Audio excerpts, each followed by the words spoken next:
So this is the first video for Chapter 15, and Chapter 15 and Chapter 16 are all about advertising. And advertising, I have to say, is one of my favorite subjects in industrial organization. And the reason is that there's really so many different ways to think about advertising. Is advertising good? Is advertising bad? Is advertising honest? Is advertising misleading? Does it help consumers? Does it hurt consumers? And the answer is really yes to all of those questions, and we're going to see why in this chapter and the next one. So advertising is a hugely important piece of especially consumer economics, right? As we'll see, advertising is much more prevalent in consumer goods than in wholesale goods. It's around 2% of GDP and has been kind of stable over the last, say, 60 years.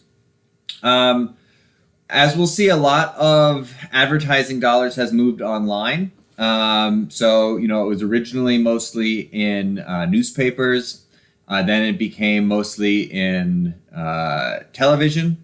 And now it has moved mostly online. So as we can see, on the left here, we have a graph of U.S. advertising expenditures as a percent of GDP, sort of going between 1.5% and 3%. I tried to update this, but I saw so many different numbers that I was not confident of making them comparable to this graph. And then we see sort of a pie chart from 2009 and 2019 about where advertising spending goes. And you can see in 2009, most of it was still in TV, right? And the internet took a sizable slice. It was about 15%. But still smaller than newspapers. And since then, the internet is almost 50%, with TV a little over 25%, and then the rest in magazines, newspapers, radios, and others. That's a big deal, for, say, the newspaper industry, right? The newspaper industry used to get most of its revenue from advertising, and that has dried up, and so that's been a big problem. And TV is definitely feeling the pinch as well, as a lot of those advertising dollars move online. Now, one way that we can think about how much advertising each industry does is as a percentage of sales. So just advertising expenditures divided by total revenue. And you can see from the table here that they're much heavier in some industries than in others. And so most of these industries at the top are consumer industries, right? So liquor, cosmetics, athletic footwear, toys, soap and deodorant, TV, advertising for its shows, games. And then at the bottom are mostly things that either everybody goes to, like grocery stores, or that are industrial or wholesale in nature. So lumber and wood products, cement, construction machinery, things like that, things that are more sold to firms or sold in a different manner. Cigarette producers, we're going to talk about cigarettes both in this chapter and the next chapter. We're definitely one of the heaviest advertisers until they were banned from television and radio advertising in 1971. And so they now only have an advertising to sales ratio of 2.2%. If we look at the auto industry in particular and sort of look at both market share and advertising, we can see that the biggest companies like GM and Ford and Toyota also spend sort of the most on advertising. But there is kind of a pretty big range in terms of advertising divided by market share. So, Toyota spends the least amount on advertising in terms of its market share, whereas Nissan spends the most of these major companies. And obviously this is going to be an important detail in terms of firms deciding how much they want to spend. So if you're Nissan, do you feel like you only have that 6% market share because you're spending $1.4 billion every year? Or could you cut back on that $1.4 billion and still get that 6% market share? So that's an important question in terms of profit maximization.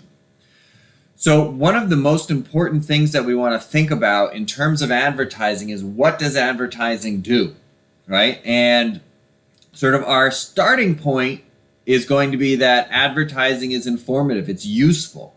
It tells consumers about prices. It tells consumers about product characteristics. Collecting all of that information would be costly, and so advertising helps consumers by telling them all about the products, right? And certainly that has some truth in it. So, if advertising that tells you about a new product or a product that you didn't know about or about a new price or about a new way to buy it, all of that is informative advertising that can be helpful, and that can help match consumers with the products that they want to buy, right? And so if it helps a consumer buy a better product rather than a worse product, or a cheaper product rather than a more expensive product, or a product that they can't live without and they didn't even know about it, then that's a good thing.